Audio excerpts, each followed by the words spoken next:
నమో వెంకటేశాయ. భో చిత్తచేత్ కామయసే విభూతిం తమేవ సంప్రార్థయ వీరమేకం రఘూత్తమం శ్రీరమణం సదాయః శ్రీనాముదారోధరుణోరణీయాం. మన మనస్సును తనపై లగ్నం చేసినంత మాత్రమునే కీర్తిని యశస్సును ప్రసాదించేటటువంటి కరుణామూర్తి ఆశ్రిత జన రక్షకుడు అయినటువంటి శ్రీరామచంద్రునికి నమస్కరిస్తూ తదభిన్న స్వరూపుడైనటువంటి ఆ శ్రీనివాసుని యొక్క దయా విశేషం చేత సమస్త మానవాళికి ధర్మ తత్పరతను సకల కార్యసిద్ధిని చేకూర్చాలన్నటువంటి సంకల్పంతో తిరుమల తిరుపతి దేవస్థానం వారు నిర్వహిస్తున్నటువంటి శ్రీమద్ రామాయణం అయోధ్యాకాండ ప్రవచన పారాయణ కార్యక్రమంలో నేటికి మనం 263వ రోజులోకి ప్రవేశించాం. ఈ కార్యక్రమాన్ని ముందుగా రామదాసు వారి సంకీర్తనైనటువంటి రామజోగి మందుకానరే ఓజనులారా అనేటటువంటి సంకీర్తనను శ్రీమాన్ డాక్టర్ ఆర్ శ్యామ్ కుమార్ గారు అన్నమాచార్య ప్రాజెక్టు కళాకారులు వారి బృందం యొక్క సహకారంతో ఆలపిస్తారు. శ్రవణం చేద్దాం. ఓం నమో వెంకటేశాయ.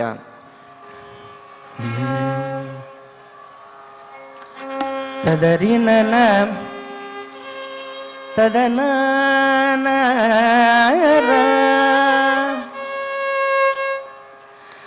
రమజోగి మందు కొనరే ఓజనులార రామజోగి మందు కొనరే ఓజనులార రామజోగి మందు కొనరే ఓజనులార రామజోగి మందు కొనరే ఓజనులార రామజోగి మందు కొనరే.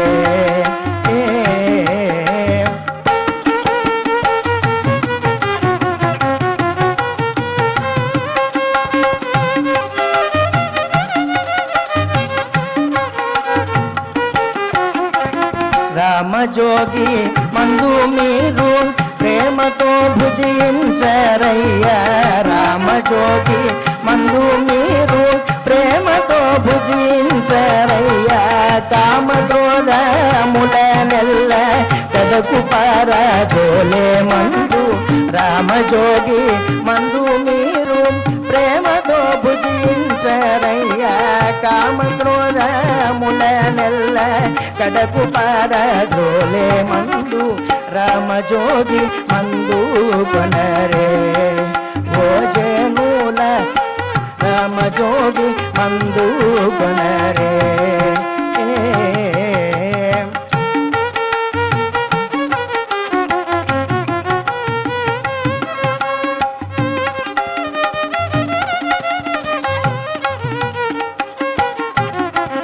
కాటుక కొండల వంటి కర్మమూలడ బాపే మందు కాటుక కొండల వంటి కర్మమూలడ బాపే మందు సాటిలేని జగములందు స్వామి రామజోగి మందు కాటుక కొండల వంటి కర్మమూలడ బాపే మందు సాటిలేని జగములందు స్వామి రామజోగి మందు రామజోగి మందు కొనరే ఓజనులార రామజోగి మందు కొనరే.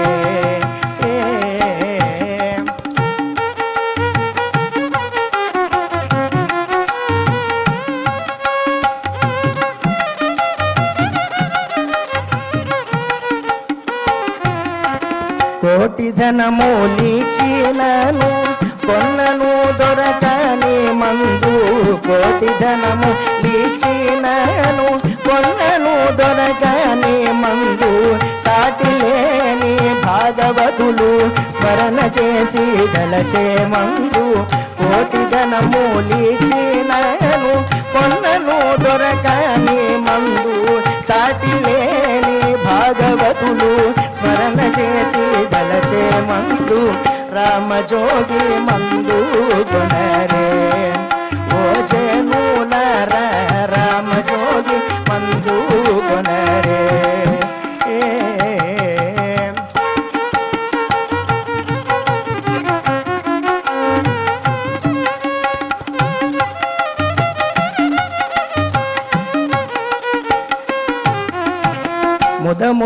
భద్రాద్రి యందు ముక్తిని పొందించే మందు ముదముతో భద్రాద్రి యందు ముక్తిని పొందించే మందు సదయుడైన రామదాసు సద్భక్తితో కొలిచే మందు ముదముతో భద్రాద్రి యందు ముక్తిని పొందించే మందు సదయుడైన రామదాసు సద్భక్తితో కొలిచే మందు రామజోగి మందు కొనరే ఓ జనులార రామజోగి మందు కొనరే ఓ జనులార రామజోగి మందు కొనరే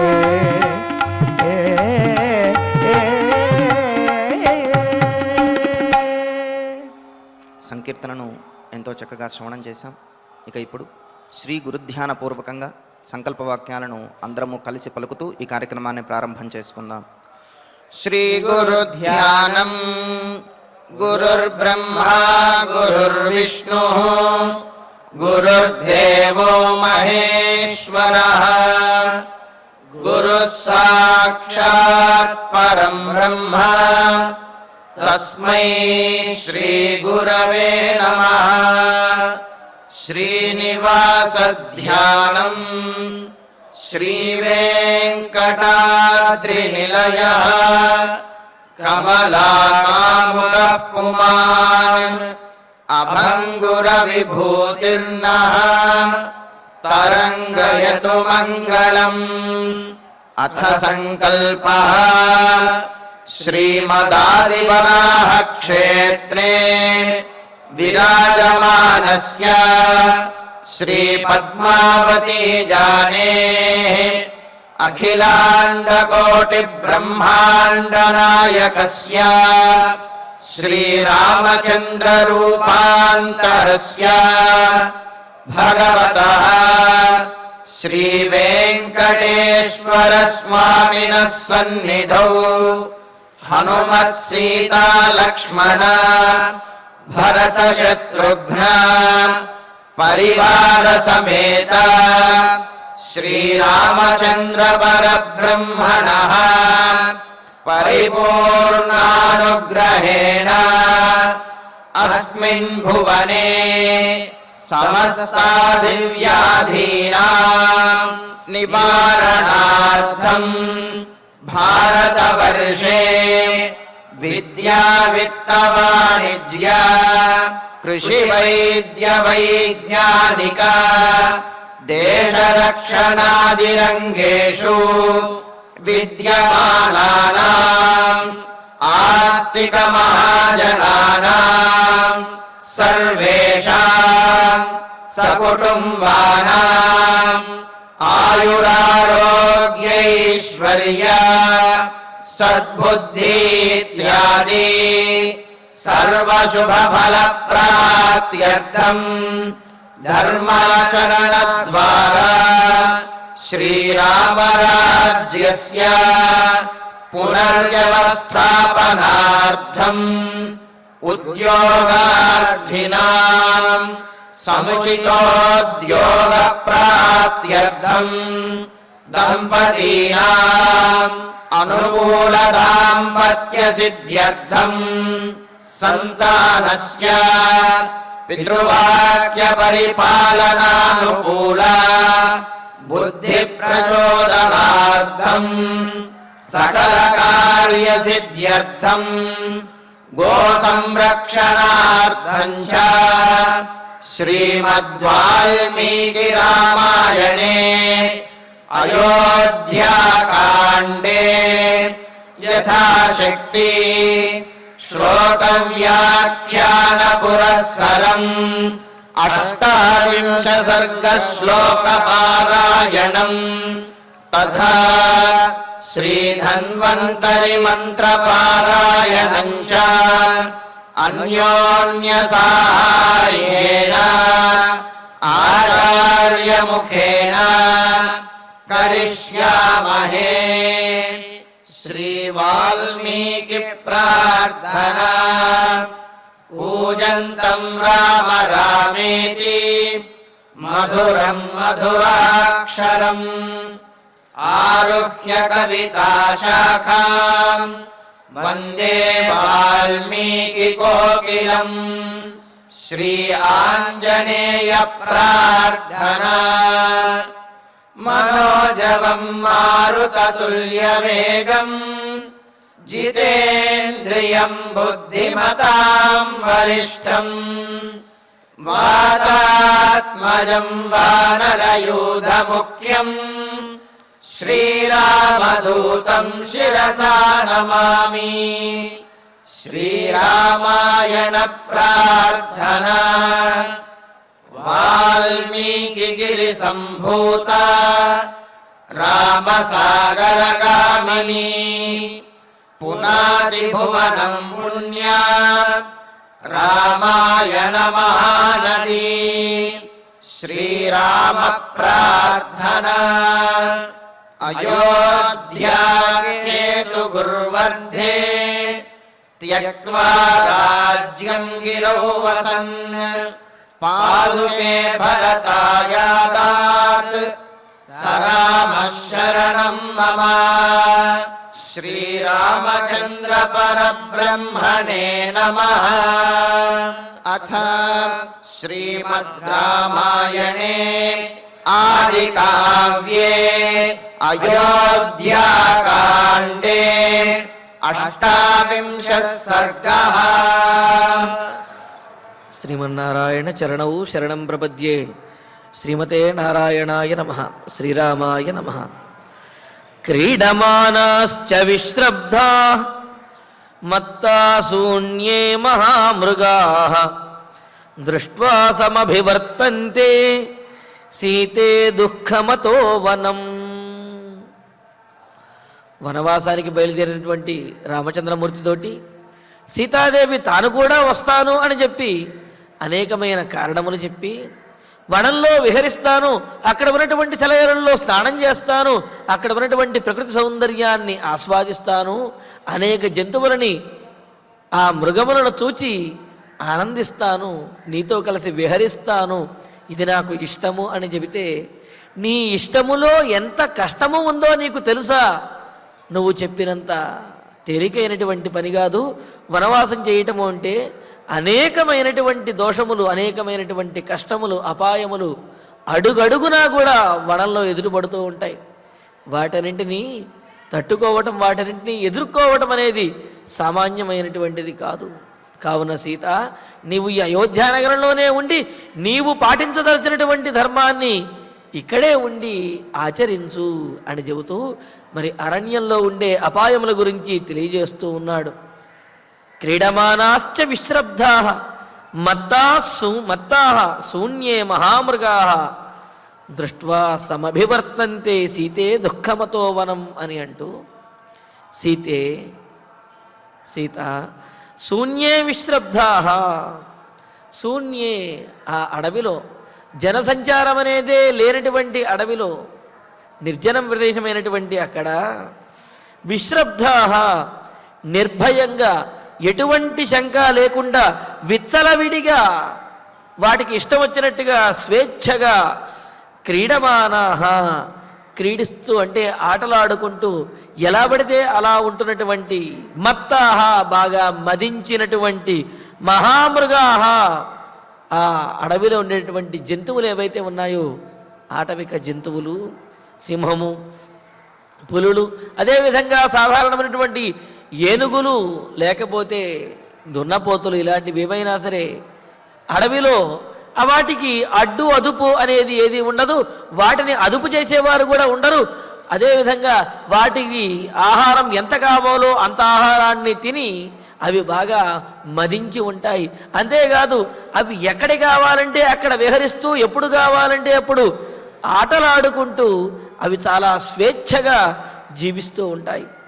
అలా స్వేచ్ఛగా జీవిస్తూ అసలు మనుషులంటేనే తెలియనటువంటి ఆ మృగములన్నీ కూడా దృష్ట్వా మనలను చూచి, అంటే ఏమిటి, ఆ మృగములు ఎప్పుడూ చూడనటువంటి మనలని చూచి, ఎవరో కొత్తగా వచ్చారు, అసలు ఏమిటో అని చెప్పి ముందు అవి ఆశ్చర్యాన్ని పొందినటువంటివై మీదకి వచ్చి దాడి చేయవచ్చునని చెబుతూ సమభివర్తంతే, పూర్వం ఎప్పుడు చూడకపోవటం వల్ల వీరి వలన మనకు అపాయం జరుగుతుంది, కావున ఆ అపాయం జరగకముందే వీరిని వధించెయ్యాలి అని అన్నట్లుగా అవి వెంటనే చూచిన వెంటనే అంతకుముందు ఎప్పుడు చూచినటువంటి అనుభవం లేకపోవటం వల్ల మీదకు వచ్చి దాడి చేస్తాయి.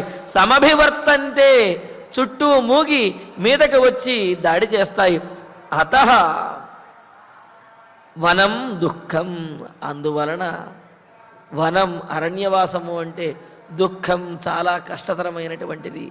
నువ్వేదో ఆ అరణ్యంలో ఉన్నటువంటి ఆటవికమైనటువంటి జంతువులను చూచి నేను ఆనందిస్తాను, ఆస్వాదిస్తాను, ఆహ్లాదకరంగా విహరిస్తాను అంటున్నావు. కానీ అడవిలో జంతువులు చాలా అవి క్రూరంగాను అదేవిధంగా మదించి వాటికి స్వేచ్ఛతో ఉండడం ద్వారా ఎవరిని కూడా లెక్క చెయ్యకుండా ఉంటాయి కదా. ఆ మాట చెబుతున్నాడు. కావున మనల్ని చూచిన వెంటనే ఇంతకు ముందెప్పుడు కూడా మనల్ని చూచి ఉండవు, కావున వెంటనే మన మీద దాడి చేసి మనకు హాని చేస్తాయి. అందువలన అడవికి వెళ్ళడం చాలా ప్రమాదకరము, కావున నీ ఆలోచన మార్చుకో అని అంటూ మరి సీతాదేవి వనములలో ఉన్నటువంటి ఆ సెలయేరుల్లో జలకాలాడతాను అంటే ఇంతకుముందు ఏమని చెప్పాడు? సెలయేరులు అంటే అవి పర్వతముల మీద నుంచి అమితమైనటువంటి వేగంగా అవి ప్రవహిస్తూ ఉంటాయి.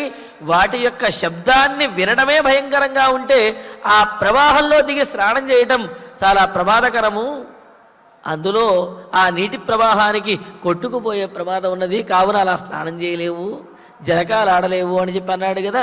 మరి ఇప్పుడు సీతాదేవి అయితే ఎక్కడైతే ప్రవాహము లేదో అక్కడ స్నానం చేస్తాను, ఎక్కడైతే సెలయేరులు ప్రవాహం లేకుండా స్నానం చేయడానికి యోగ్యంగా ఉంటుందో, ప్రవాహం తక్కువగా ఉన్న చోట అక్కడ స్నానం చేసి జలకాలు ఆడవచ్చును కదా, అక్కడ విహరించవచ్చును కదా అని సీతాదేవి అంటుందని.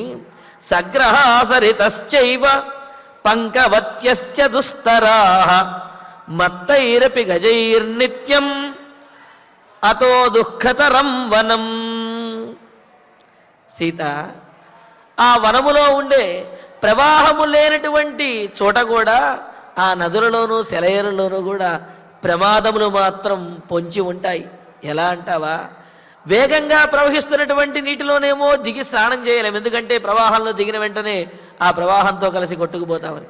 పోనీ ఎక్కడైతే ప్రవాహం లేదో అక్కడ స్నానం చేద్దాము అంటే అక్కడ నిర్జన ప్రదేశం అవటం వల్ల, అంటే మానవులు అనేవాళ్ళు అక్కడెవరూ కూడా లోపల ఉండకపోవటం వలన, ఆ జనసంచారం లేకపోవటం వల్ల జలచరములు ఏవైతే ఉన్నాయో అవి స్వేచ్ఛగా తిరుగుతూ ఉంటాయి. అందులోనూ కూడా ఈ ముసళ్ళు అవన్నీ ప్రవాహము లేనటువంటి చోట ముసళ్ళవి కూడా తిరుగుతూ ఉంటాయి. ఎప్పుడైతే ఆ మడుగులోకి లేకపోతే ఆ నదిలో కాలు పెడతామో అవి ఆహారం కోసం ఎదురు చూస్తూ ఒకేసారి దాడి చేసి మింగేస్తాయి అని చెబుతూ సగ్రహాః, మొసళ్లతో కూడినటువంటివి అన్నారు. కేవలం మొసళ్ళే కాదు, ప్రవాహము లేనటువంటి చోట బురద కూడా ఎక్కువగా ఉంటుంది. పంకవత్యః, ఎక్కువ బురద కలిగినటువంటివి. కాలు పెట్టారు అంటే దాంట్లో ఇరుక్కుపోతారు, లేకపోతే లోపలికి కూరుకుపోతారు అన్నమాట. అందుకనే పంకవత్యః, బాగా బురదతో కూడినటువంటివి. అంతేకాదు మత్తైః గజైః దుస్తరాః, అక్కడ ఆ సెలయేరులు, ఆ మడుగులు, మదించినటువంటి ఏనుగులు అక్కడికి వచ్చి ఆ బురదలో తిరుగుతూ వాటి యొక్క తీట తీర్చుకుంటూ ఆ మదముతోటి ఆ కొలనులను చెల్లాచెదురు చేస్తూ ఉంటాయి. అవి ఎప్పుడు ఆ కొలనులోకి మడుగులోకి ఆ నదుల్లోకి వస్తాయో తెలియవు. అవి కనుక వచ్చాయంటే నదినంతటినీ కూడా కలచివేసేంతగా అవి అక్కడ తిరుగుతూ ఉంటాయి. ఎవరు కనిపించినా, ఎవరు అడ్డుపడ్డప్పటికీ కూడా తామరకాడ పీకి అవతల పడేసినట్లుగా అక్కడ ఆ నదిలో కనిపించినటువంటి వాటినన్నింటినీ కూడా అవతల పడేస్తూ ఉంటాయి. ఈ విధంగా నదిలో ఉన్నటువంటి మొసళ్ళ వల్ల ప్రమాదం, నదిలోకి దిగితే కాళ్ళు ఇరుక్కుపోతాయి కనుక ఆ బురద వల్ల ప్రమాదం, నదిలోకి వచ్చి అక్కడ జలకాలాడేటువంటి ఏనుగులు ఏవైతే ఉంటాయో వాటి వల్ల ప్రమాదం. అటువంటి నదులలో నీవు జలకాలాడతావా? అది కష్టం కదా. అంతేకాదు మనం వనవాసం చేసేటప్పుడు ఏదైనా నది గనక అడ్డు వచ్చినట్లయితే ఆ నదిని దాటి మనం వెళ్ళవలసి వస్తుంది. ఆ దాటే వరకు కూడా ఎలా ఉంటుందో పరిస్థితి చెప్పలేము, చాలా ప్రమాదకరంగా ఉంటాయి. దుస్తరాహ, దాటడానికి చాలా ప్రమాదకరంగా ఉండే సరిత, నదులు అరణ్యంలో ఉంటాయి. అటువంటి నదులని చూస్తేనే భయం వేస్తుంది. వాటిలో అడుగు పెడితే జలచరములు అంటే ఈ మొసళ్ళ వల్ల ప్రాణ ప్రమాదము, వాటిలో దిగినట్లయితే ఆ బురదలో ఇరుక్కుపోయి కనీసం తప్పించుకునేటటువంటి అవకాశం కూడా లేకుండా ప్రాణములు కోల్పోవలసి వస్తుంది. ఆ నదుల దగ్గరికి వచ్చేటటువంటి మదించినటువంటి ఏనుగులు అవి కొత్తవారు ఎవరు కనిపించినా వెంటనే దాడి చేస్తాయి. వాటిని ఎదుర్కోవటం కూడా కష్టము. కావున పైగా ఇదేదో ఒకరోజు 2 రోజులు పోయేది కాదు. నీరు అనేది మనకు ప్రతిరోజు అవసరమే. ఆ నదుల దగ్గరికి మనం ప్రతిరోజు వెళ్ళవలసిందే. కావున ప్రతిరోజు ప్రతి నిత్యము కూడా అపాయములను ఎదుర్కొనవలసిందే. అపాయములతోటే మన జీవితం అనేది అక్కడ ఆ వనంలో గడుస్తుంది. కావున అతః నిత్యం వనం దుఃఖతరం. కావున ఎప్పుడైనా సరే ప్రతిరోజు కూడా ఆ వనం అనేది దుఃఖతరం, అపాయకరంగాను కష్టతరంగాను ఉంటుంది. ఆ అపాయాలను ఆ కష్టములని నీవు భరించలేవు సీత. కావున ఈ అయోధ్యానగరంలోనే ఉండు అని అంటూ లతాకంటక సంకీర్ణా కృకవాకూపనాధితా నిరపాశ్చ సుదుర్గాశ్చ మార్గా దుఃఖమతో వనం. స్వామి, మీరెప్పుడూ కూడా అక్కడ ఉండేటటువంటి అపాయాల గురించే చెబుతున్నారు కానీ అందమైనటువంటి లతలు, ఆ లతలకు పూసేటటువంటి పువ్వులు ఇవన్నీ కూడా మీకు కనిపించవా అని సీతాదేవి అంటుందని దానికి కూడా సమాధానం చెప్పేస్తున్నాడు. అక్కడ నీవు లతలనే అంటున్నావు. ఆ లతలు చెట్టు మీద పాకి కాస్త పువ్వులు పూస్తూ ఉంటే చూడటానికి బాగానే ఉంటుంది. కానీ ఆ లతలు అడవిలో కేవలం చెట్టు మీదే పాకుతూ వెళ్ళవు, ఆ నేల మీద కూడా పాకుతూ నడవడానికి కూడా అవకాశం ఉండదు.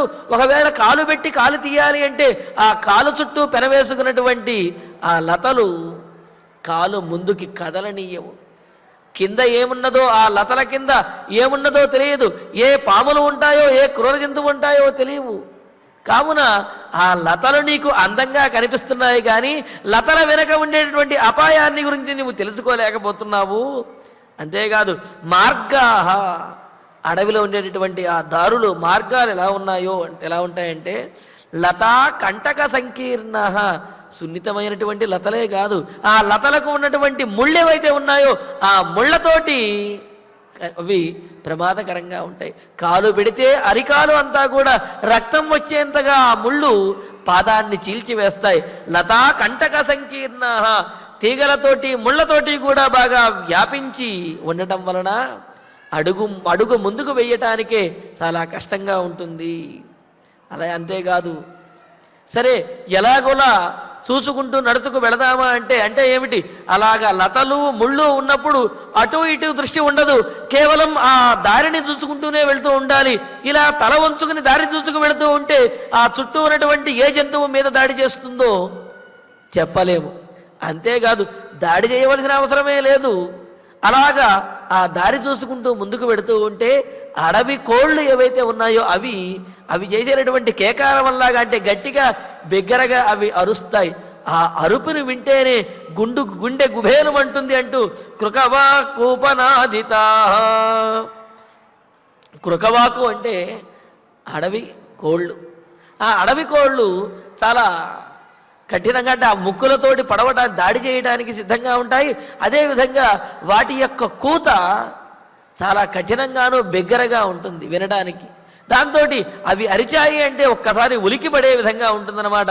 అందుకనే కృకవాకూపనాదితాః, అడవి కోళ్ల యొక్క ధ్వనుల చేత చాలా భయంకరంగా ఉండేటటువంటివి ఆ మార్గములన్నీ కూడా. పైగా ఆ అడవి కోళ్ల యొక్క ధ్వనులను ఇంతకు మునుపు ఎప్పుడూ కూడా మనం విని ఉండకపోవటం వలన అక్కడ మనం మార్గం చూసుకుంటూ ముందుకు వెళుతూ ఉంటే ఈ అడవి కోళ్ల యొక్క కూతలకే మన శరీరం వణికిపోతుంది, మనకు భయం కలుగుతుంది. అంతేకాదు, నువ్వేదో సెలయేళ్ళు నదులు అంటున్నావు, అన్ని చోట్ల సెలయేళ్ళు నదులు ఉండవు. కొన్ని చోట్ల త్రాగటానికి కనీసం నీళ్లు కూడా దొరకనటువంటి అటవీ ప్రాంతములు ఉంటాయి. అటువంటి చోట తినడానికి త్రాగటానికి ఏమీ దొరకనప్పుడు ఎలా జీవించగలం? నిరపాహ, నీళ్లు లేకుండా త్రాగటానికి కనీసం జలము కూడా లభించినటువంటి సుదుర్గాశ్చ, చాలా కష్టతరమైనటువంటివి, అపాయకరమైనటువంటి ప్రదేశములు, అడవిలో అటువంటి మార్గములు ఎన్నో ఉంటాయి. ఆ మార్గంలో నడవటమే కష్టము. ఆ మార్గంలో ఉన్నటువంటి జంతువుల యొక్క దాడిని తట్టుకోవటం కష్టము. దాడి వరకు ఎందుకు, వాటి యొక్క కోతలను వింటూ ధైర్యంగా ఉండటము కష్టము. ఇవన్నీ తట్టుకున్నా అక్కడ కొన్ని చోట్ల కనీసం నీరు ఆహారము కూడా లభించని ప్రదేశంలో ఉంటాయి. అక్కడ ప్రాణములు నిలుపుకోవటమే కష్టము. అతః వనం దుఃఖం, అందువలన వనం అనేది చాలా దుఃఖతరము. అటువంటి వనానికి నీవు వచ్చి ఉండలేవు. కావున సీత, నీవు వనవాసానికి రావద్దు, అయోధ్యానగరంలోనే ఉండు అంటూ శుష్యతే పర్ణశయ్యాసు స్వయం భగ్నాసు భూతలే రాత్రిషు శ్రమఖిన్నేషు శమఖిన్నేన తస్మాత్ దుఃఖతరం వనం. సరే, ఈ వీటినన్నిటిని దాటుకుని ఎక్కడో ఒక చోట మనం ఒక నివాసాన్ని ఏర్పాటు చేసుకుంటాం, ఏదో చేస్తాం అనుకోపోని. అయినప్పటికీ కూడా భూతలే స్వయం భగ్నాసు పర్ణశయ్యాసు రాత్రిషు శమఖిన్నేషు శుష్యతే. మనం ఎలా ఉండాలో తెలియదా? పర్ణశాల యందు ఉండవలసి వస్తుంది. అంతేకాదు, పర్ణము అంటే గడ్డి చేత ఏర్పాటు చేసుకున్నటువంటి గృహంలో ఉండవలసి వస్తుంది. సరే, నీడ ఇవ్వటానికి చెట్టు అయితే ఏమిటి, మేడ అయితే ఏమిటి, పర్ణశాల అయితే ఏమిటి, నీడే కదా వచ్చేది అనుకుంటావేమో. అలాగే మనం ఉండవలసినటువంటి ప్రదేశము, లేకపోతే శయనించవలసినటువంటి, పడుకోవలసినటువంటి ప్రదేశం ఏది ఉంటుందో తెలుసా? భూతలే, నేల మీద పడుకోవాలి.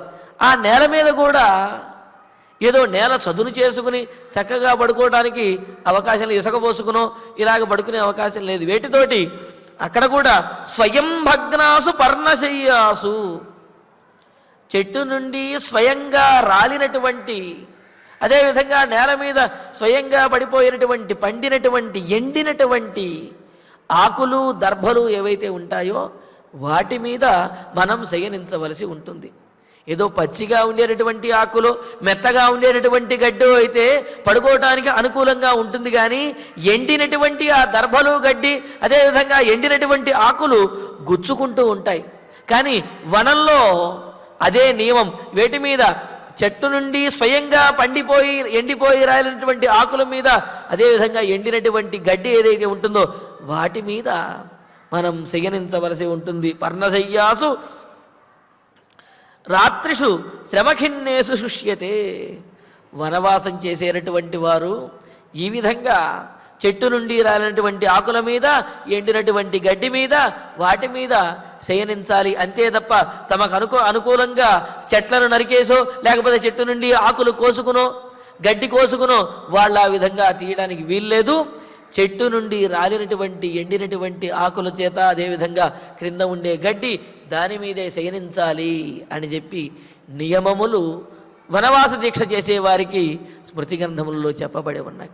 అందుకనే ఇక్కడ శ్రమఖిన్నేన, ఎంత శ్రమపడినప్పటికీ కూడా శయనించడానికి ఈ మాత్రం అటువంటి ప్రదేశమే లభిస్తుంది తప్ప మరో రకంగా ఉండకూడదు. ఎందుకు అంటే అదే రాజ్యంలో కనుక ఉన్నట్లయితే బాగా శ్రమపడి వచ్చినటువంటి వారికి శయనించడం కోసం, నిద్రించడం కోసం ప్రత్యేకమైనటువంటి ఏర్పాట్లు, హంసతూలికా తలపములు, పరిచారుల చేత వింజామరలు, ఇవన్నీ కూడా ప్రత్యేకంగా ఏర్పాటు చేసి వారి యొక్క నిధులకు ఏమాత్రము భంగము కలగకుండా, వారి యొక్క శ్రమ పోయే విధంగా, శ్రమను మర్చిపోయే విధంగా శయనానికి అంటే నిద్రించడానికి ఏర్పాట్లు చేస్తారు అంతఃపురంలో అయితే.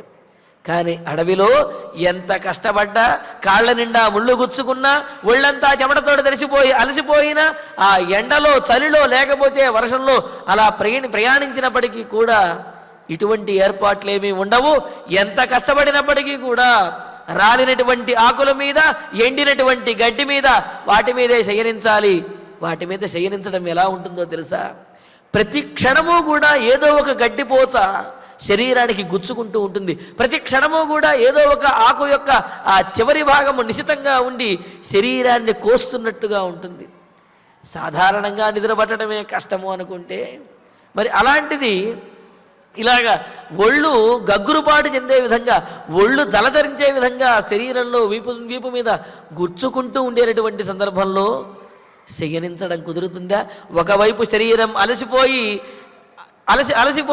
శ్రమతో ఉండి విశ్రాంతిని కోరుకుంటుంది, మరొక వైపు ఈ శయనంలో ఉన్నటువంటి ఆ గడ్డి పరకలు, అదేవిధంగా ఎండినటువంటి ఆకులు శరీరానికి గుచ్చుకుని బాధ పెడుతూ ఉంటాయి.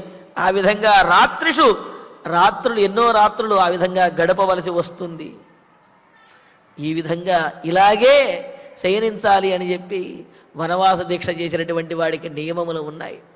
కావున అంటే అక్కడేదో దర్భాదుడు చక్కగా చాపలు గుట్టుకునో, తెల్లగా ఉండేటటువంటి లేకపోతే పచ్చి ఆకులు పరుచుకునో అలా పడుకోవాలంటే కుదరదు. ఏ చెట్టుకి కూడా ఇబ్బంది కలిగించకుండా, ఏ చెట్టు నుండి కూడా పచ్చి ఆకు కొయ్యకుండా ఆ పండినటువంటి రాలినటువంటి ఆకులతోటే మనం వాటి మీదే శయనించాలి అని. అందుకనే ఆశ్రమాల్లో ఉండేటటువంటి మహర్షులు కూడా వారు యజ్ఞయాగాదులు చేయటానికి, లేకపోతే నిత్యాగ్నిహోత్రం చేయటానికి అడవిలో ఉండేటటువంటి చెట్లను ఏనాడు కూడా వాళ్ళు కొట్టేవాళ్ళు కాదు. మరి ఎలా వాళ్ళందరికీ కూడా ఆ యజ్ఞం చేయడానికి వస్తాయండి అంటే, కొమ్మలు ప్రకృతి వైపరీత్యానికి కానివ్వండి, లేకపోతే బాగా ఎక్కువ సంవత్సరములు ఉండడం ద్వారా అవి పండిపోయి ఎండిపోయి రాలిపోయినటువంటి ఆ ఆకులు కానివ్వండి, ఆ సమిధలు కొమ్మలు ఏవైతే ఉంటాయో అలా కింద పడినటువంటి ఆ పుల్లలని, కింద పడినటువంటి ఆ కొమ్మలని, ఆ ఆకులని వాటిని ఏరుకుని వెళ్ళి యజ్ఞాల్లోనూ అదేవిధంగా నిత్యాగ్నిహోత్రాలు వినియోగించేవారు తప్ప చెట్ల యొక్క కొమ్మలను కొట్టి నరికి వాళ్ళు ఎప్పుడూ కూడా దేనికి ఇబ్బంది పెట్టేవారు కాదు. వాళ్ళ యొక్క నిత్యకర్మానుష్ఠానానికి కూడా ఆ చెట్ల నుండి రాలినటువంటి సమిధలను, ఆ పుల్లలనే తీసుకుని వెళ్ళి వాళ్ళు ఆ నిత్యకర్మానుష్ఠానాన్ని, హోమాది కార్యక్రమాలను నిర్వహించేవారు అన్నమాట. వనంలో ఉండేటటువంటి వారికి ఇవి నియమములు. అదేవిధంగా ఏ జంతువులకి కూడా ఇబ్బంది, ప్రాణాపాయం కలిగించకూడదు అని. ఎందుకు అంటే అవి ఆ జంతువులు గనక గ్రామాల మీద పడి అవి పీడిస్తూ ఉంటే అప్పుడు రాజులు వెళ్ళి వేటాడటము అనే దాని ద్వారా ఆ క్రూర జంతువుల్ని వధించేవారు తప్ప అడవిలో మారుమూల జీవిస్తున్నటువంటి జంతువులని వధించడం వేట యొక్క ఉద్దేశ్యము కూడా కాదు. కావున వాటి స్థానంలో అవి స్వేచ్ఛగా జీవిస్తున్నప్పుడు, వాటి స్థానానికి వెళ్ళినప్పుడు వాటికి, ఆ జంతువులకి, అక్కడ ఉన్నటువంటి వృక్షజాతులకి వాటికి అనుకూలంగా ఉండాలి తప్ప మనకు అనుకూలంగా వాటిని మలుచుకోవాలి, లేకపోతే మన సౌకర్యం కోసం వాటిని హింసించాలి అనేది మాత్రం ఏనాడు అంటే పురాణ కాలం నుంచి కూడా నిషేధించినటువంటి విషయం. కావున అడవిలో ఏ జంతువుకి కానీ ఏ చెట్టుకి కానీ ఏమాత్రము అపాయము కలుగ చేయకూడదు అనేది మన ఋషుల నుండి వస్తున్నటువంటి సంప్రదాయం. అందుకని ఇక్కడ రామచంద్రమూర్తి ఏమని అంటున్నాడు, మనము ఆ చెట్ల నుండి రాలినటువంటి ఆకులతోటి క్రింద ఎండిపోయినటువంటి గడ్డి మీద కూడా మనం శయనించాలి. అలా శయనించడం, పైగా మన శరీరం అంతా నడిచి అలసిపోయి ఉన్నప్పటికీ కూడా ఆ విధంగా అటువంటి శయనం మాత్రమే మనం చేయవలసి వస్తుంది. ఒళ్ళు జలధరిస్తూ అది ఒళ్ళంతా గుచ్చుకుంటూ ఉన్నప్పటికీ అలాగా రాత్రిపూట పడుకోవలసి వస్తుంది. అది నువ్వు భరించలేవు సీత, కావున అడవికి రావటం చాలా కష్టతరము అని అంటూ, అహోరాత్రంచ సంతోష కర్తవ్యో నియతాత్మన ఫలైర్వృక్షావపతితై స్పీతే సీతే దుఃఖమతో వనం. సరే, సీతాదేవి అన్నది ఆ అడవిలో అనేక రకాలైనటువంటి ఫలములు అవన్నీ లభిస్తాయి కదా, ఫలములు లేకపోతే ఈ కందమూలములు, దుంపలు ఉంటాయి కదా, వాటితోటి ఆహారం కడుపు నింపుకుంటూ నేను ఆనందంగా ఉంటాను అని చెప్పి అన్నది సీతాదేవి. దానికి కూడా రామచంద్రమూర్తి సమాధానం చెబుతున్నాడు, సీత అహోరాత్రంచ, పగలు రాత్రి, ఉదయము సాయంత్రము అనే ఈ భేదం ఏం లేకుండా నియత ఆత్మన అంటే నియమించబడినటువంటి, అదుపు చేసుకున్నటువంటి మనస్సు కలవాడై, అంటే నాకు ఆ ఆహారం కావాలి, ఈ ఆహారం కావాలి, ఇటువంటి రుచి కావాలి, అటువంటి రుచి కావాలి అని ఈ విధంగా రుచి అనేది పట్టించుకోకుండా అరణ్యవాసం చేసేటువంటి వాడి చేత వృక్ష అవపతితై, వృక్షముల నుండి స్వయంగా రాలిబడినటువంటి, అంటే పండి రాలిబడినటువంటి ఫలములు ఏవైతే ఉంటాయో ఫలై సంతోష కర్తవ్య. అటువంటి ఫలముల చేతనే సంతోషంగా తృప్తి చెందవలసి వస్తుంది. అంతేగాని ఏ చెట్టు కనిపిస్తే ఆ చెట్టు మీద ఎక్కేసి అక్కడ ఉన్నటువంటి పళ్ళన్నీ కూడా రాల్చేసి కొన్ని అవసరమైనటువంటివి తీసుకుని కొన్ని రాల్చి అవతల పడేసి అలా వానరములు చేసినట్లుగా చెయ్యకూడదన్నమాట. అందుకని ఏమంటున్నాడు, పండినటువంటి పండు అది ఆ రాలి పడినప్పుడు దానిని గ్రహించాలి తప్ప మనకిష్టం వచ్చినటువంటి పళ్ళన్నీ కూడా ఇష్టం వచ్చినప్పుడు ఎప్పుడు పడితే అప్పుడు కోసుకుని తినకూడదు. అందుకనే అంటున్నాడు వృక్ష అవపతితై, వృక్షముల నుండి రాలి నేల మీద పడినటువంటి ఫలై, ఆ పండినటువంటి ఆ ఫలముల చేతనే సంతోష కర్తవ్య, వాటిని తిని భోజనం చేసినటువంటి తృప్తిని పొందాలి. అంటే ఏమిటి, ఏదో దొరికినటువంటి దానితోటి కడుపు నింపుకుని భోజనం చేశాను అనే తృప్తిని పొందాలి. అంటే తృప్తి కలుగకపోయినా కడుపు నిండకపోయినప్పటికీ కూడా కడుపు నిండినట్లుగా తృప్తిని మానసికంగా పొందవలసి వస్తుంది. అదేదో ఒక రోజు 2 రోజులు కుదురుతుంది, కానీ ఎక్కువ రోజులు పస్తులుంటూ నేను చక్కగా తింటున్నాను అని అనుకోవటం కుదిరేటటువంటి వ్యవహారం కాదు కదా. అందుకని అంటున్నాడు అతః వనం దుఃఖం, అందువలనే వనవాసం చేయటము అంటే అది విహారం కాదు, అది అపాయము, దుఃఖకరము, కష్టతరము అని అంటున్నాడు. ఇలా మాత్రమే ఎందుకు ఉండాలి? ఆ రాలినటువంటి ఆకులని తీసుకోవటం, అలాగే రాలినటువంటి పండినటువంటి పళ్ళను మాత్రమే స్వీకరించడం ఏమిటి నియమము అంటే దానికి మనకు స్మృతి గ్రంథములలో నియమాన్ని చాలా చక్కగా తెలియజేశారు. పుష్పమూల ఫలైర్వాపి కేవలైర్వర్తయేత్ సదా కాలపక్వై స్వయం కీర్ణై వైఖానసమతే స్థితా అని. వైఖానస అంటే వానప్రస్థాహ అని అర్థం. అంటే వనములో ఉండి భగవంతుణ్ణి ఆరాధిస్తూ ఉండేటటువంటి వారు అని అర్థం అన్నమాట. అలా నియమబద్ధమైనటువంటి జీవనాన్ని గడుపుతూ వనంలో ఉండి భగవంతుణ్ణి ఆరాధించేటటువంటి వారిని వైఖానసాహ అని అంటారు. అందుకని ఇక్కడ ఏమంటున్నారు, పుష్ప మూల ఫలైర్వాపి. మరి ఆ వనంలో ఉండేటటువంటి వానప్రస్థులు ఏం చెయ్యాలి? మేము భగవతారాధన చేస్తున్నాం కదా అని చెప్పి ఏ చెట్టు పడితే ఆ చెట్టు నరికేయటమో, ఏ పండు పడితే ఆ పండు కోసుకురావటమో చేయకూడదు. ఎటువంటివి? ఆ అడవిలో బాగా పండినటువంటి పూలు, అంటే రాలిపోవటానికి సిద్ధంగా ఉన్నటువంటి పూలు ఏవైతే ఉన్నాయో వాటిని, ఫలై పూర్తిగా పండిపోయి రాలిపడినటువంటి ఫలములని, మూలై అంటే మూలములు అంటే ఈ దుంపలు ఏవైతే ఉంటాయో, మరి ఆ దుంపలు ఎలా తెలుస్తాయండి అంటే మీరు గమనించినట్లయితే ఆ దుంపలు పక్వానికి వచ్చాయనేది కూడా ఆ దుంపల పైన మొలచినటువంటి మొక్కను బట్టి తెలుస్తుంది. ఈ పసుపు కానివ్వండి ఇలాంటివి చూసినప్పుడు రైతులు వాటిని ఎప్పుడు తవ్వుతారు అంటే ఆ పైన ఉండేటటువంటి మొక్క పూర్తిగా పండిపోయి వాలిపోయిన తర్వాత అప్పుడు ఆ లోపల ఉన్నటువంటి దుంపని తవ్వుతారు తప్ప పైన ఉండేటటువంటి మొక్క ఏపుగా ఎదిగి ఉన్నప్పుడు లోపల భూమిలో ఉన్నటువంటి దుంపలను ఎవరు కూడా తవ్వరు.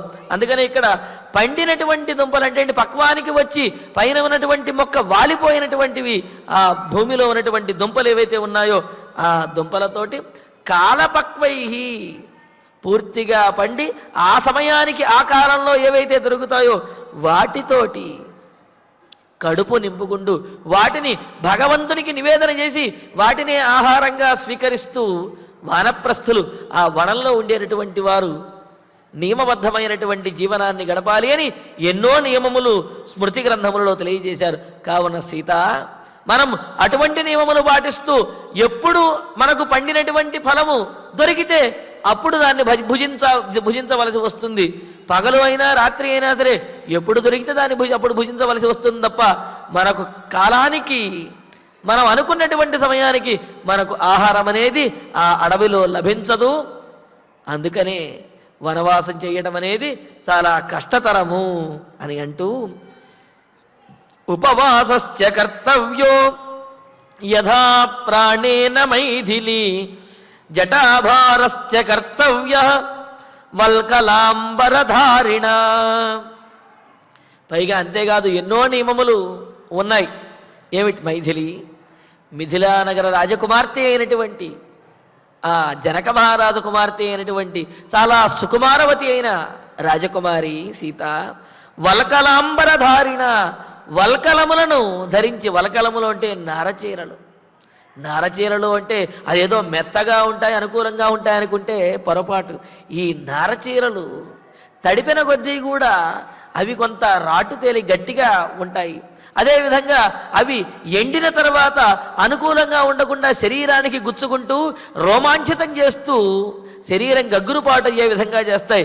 అటువంటి వల్కలాంబరధారిన నారచీరలను, నారవస్త్రములను ధరించి యథాప్రాణేన, యథాశక్తిగా తన శక్తి కొలది ఉపవాస కర్తవ్య, ఉపవాసం చెయ్యాలి. అంటే ఏమిటి?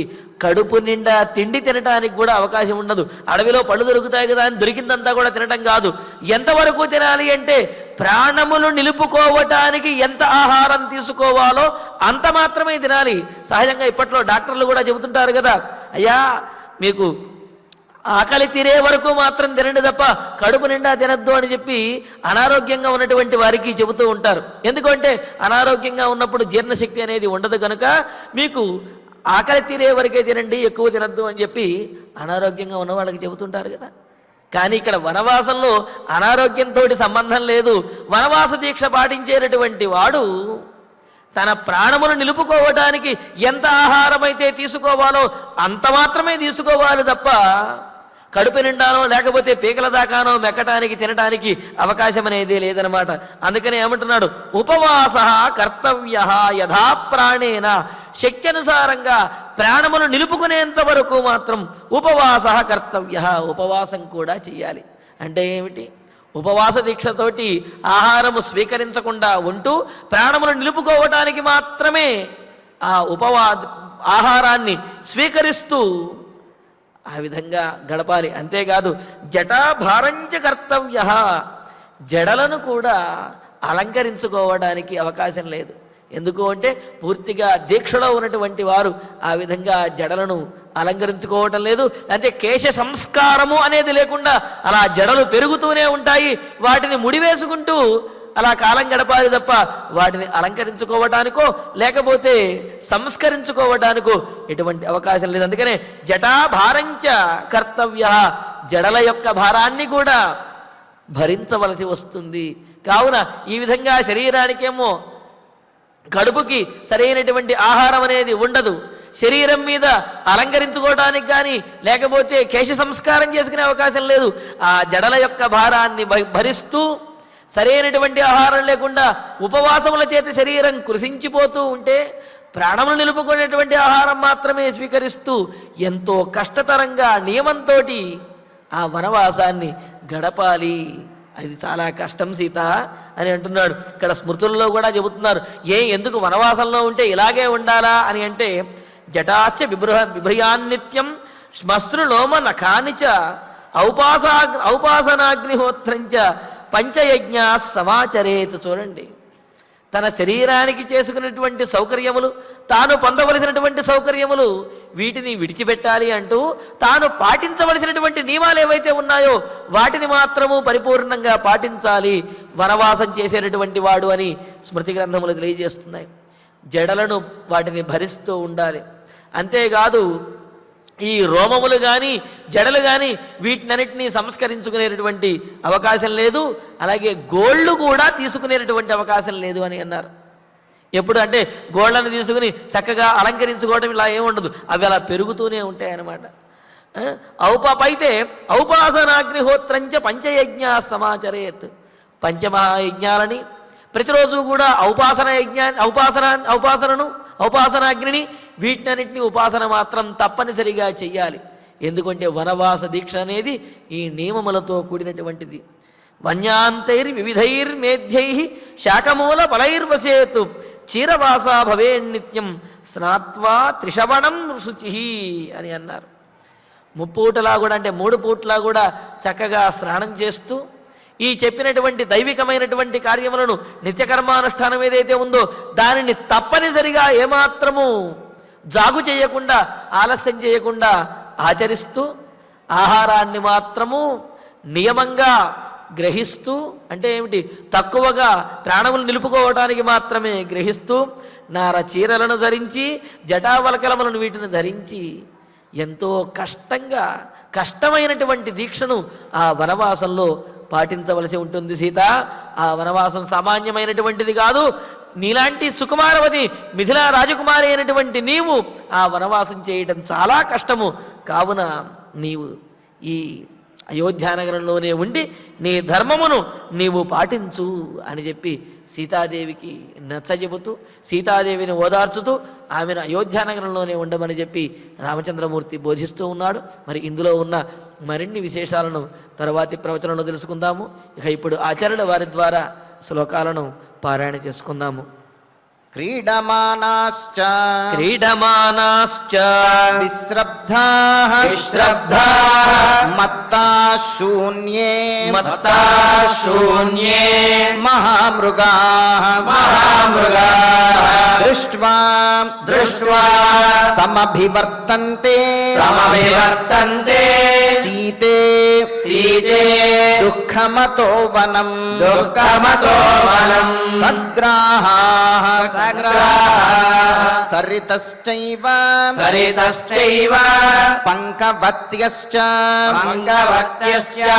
దుస్తరాః మత్తైరపి గజైర్నిత్యం అతః దుఃఖతరం వనం లతాకంటక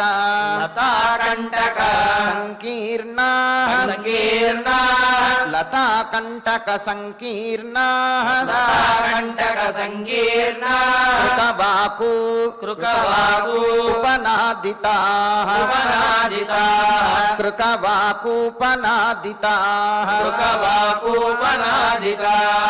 నిరపాశ్చ సుదుర్గాశ్చ మార్గాః దుఃఖమతో వనం సుప్యతే పర్ణశయ్యాసు స్వయం భగ్నాసు భూతలే రాత్రిషు శ్రమఖిన్నేన తస్మాత్ దుఃఖతరం వనం అహోరాత్రం చ సంతోషః కర్తవ్యః నియతాత్మనా ఫలైః వృక్షావపతితైః సీతే దుఃఖమతో వనం ఉపవాసశ్చ కర్తవ్యః యథా ప్రాణేన మైథిలీ జటాభారశ్చ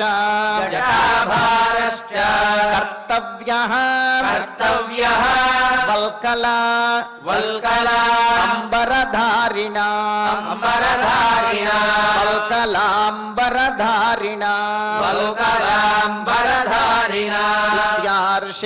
ఇత్యార్షే శ్రీమద్ రామాయణే ఆదికావ్యే అయోధ్యాకాండే అష్టావింశే సర్గే షట్ శ్లోకాః ఫలశ్రుతి నుండి మంగళాంతం వరకు అందరము కలిసి పఠిద్దాం. ఫలశ్రుతి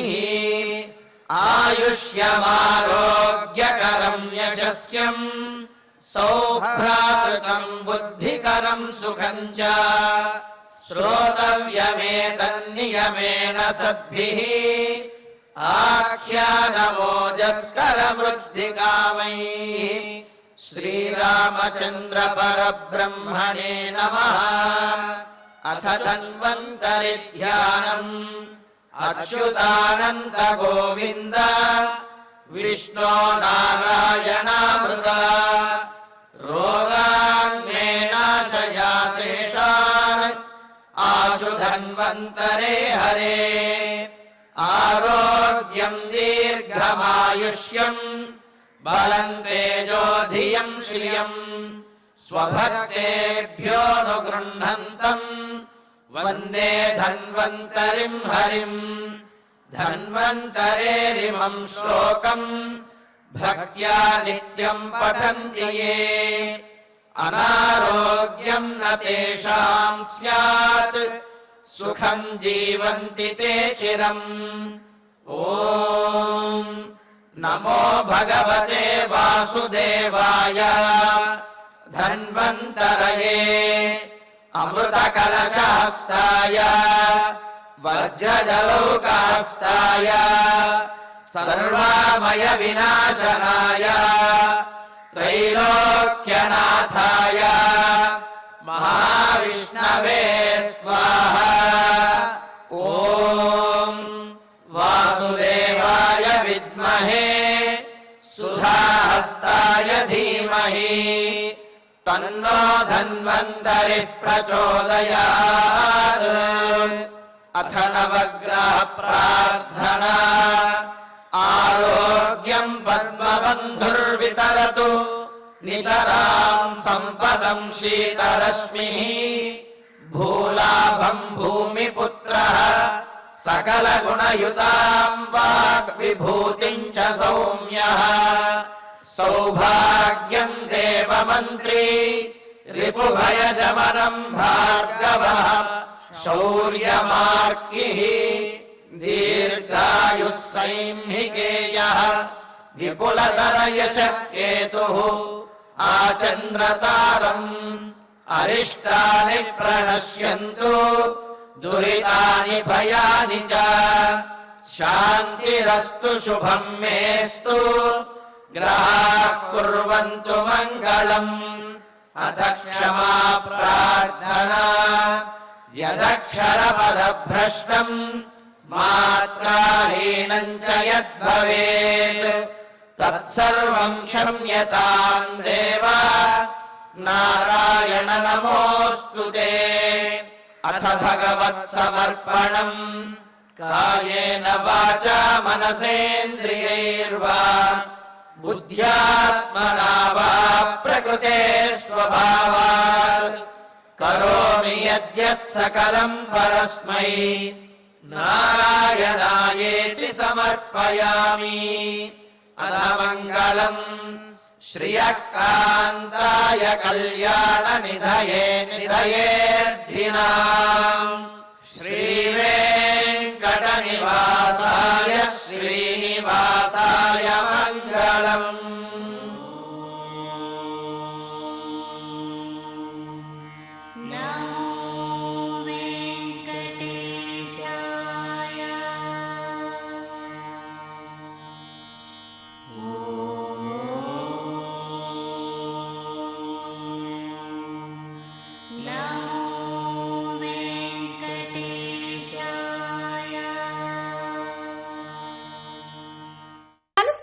రంగాలలో దశాబ్దపు అనుభవంతో కస్టమర్ల మరియు శ్రేయోభిలాషుల మన్ననలను నమ్మకాన్ని గెలుపొందిన సంస్థ విఆర్ఆర్ కన్స్ట్రక్షన్స్.